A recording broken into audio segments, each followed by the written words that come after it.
أهلا بكم في قناة الجامعة وبرنامج تعليم اللغة الإنجليزية بتقنية برمجة العقل الباطن.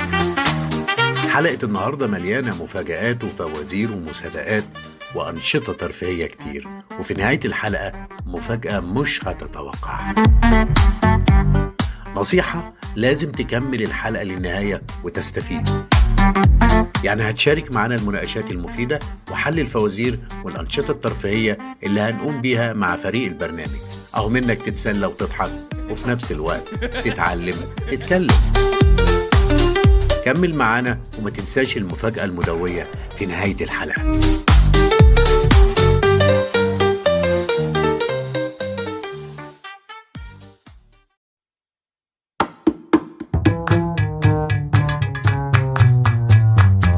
أهلا حبايبنا في الحلقة رقم 2، جاهزين لفقرة الفوازير؟ ودلوقتي مع الفزورة الأولى.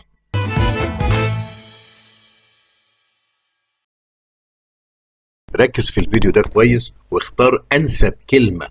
هل importance أهمية، ولا health benefits فوائد صحية، ولا miss خرافات؟ أنا شايفة الأكل ده مهم، علشان كده هختار importance. أنا شايف إن الأكل ده فيه health benefits، عشان كده أنا هختار health benefits. nearest word يا مستر جاك. When we see this video for the first time, I think we immediately think of the phrase health benefits. الله أكبر، ظهر الحق. health benefits يا مدام وز، مش importance.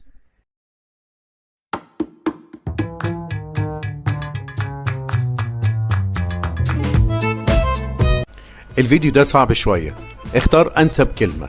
ميس خرافات، symptoms أعراض، dehydration جفاف. أنا من رأيي إن دي كلمة symptoms أعراض، لأن ده راجل sneezing بيعطس، يبقى أكيد عنده برد. أيوة طبعا كلمة symptoms.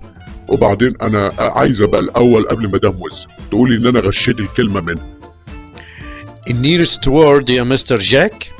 As we see, a man is sneezing. So the nearest word is symptoms.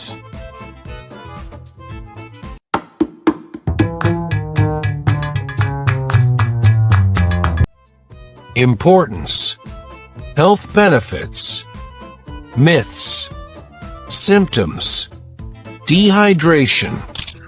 هو عشان أنا اخترت الأول تجيبولي الفيديو اللي فيه الورق الناشف دوت أنا مش عارف إيه اللي يتوافق معاه. ما انت حلتها يا عم سهلة. dehydration. As we see dry plants.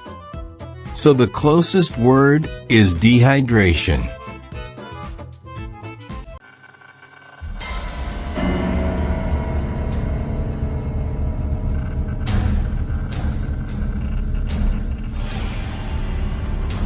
لو وصلت للجزء ده من الحلقة يبقى انت جاد فعلا وعايز تتكلم انجليش صح.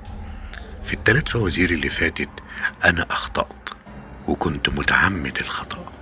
السؤال: عرفت انا غلطت في ايه؟ الفقرة دي اسمها اختبر قوة ملاحظتك، واللي هتكون معانا في كل حلقة. اختبر قوة ملاحظتك. واقول السؤال تاني: عرفت انا غلطت في ايه؟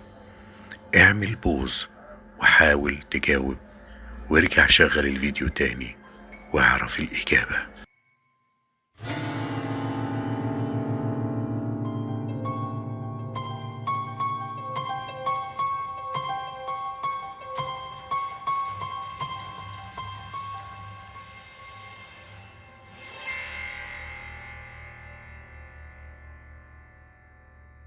غلطتي إن كنت دايما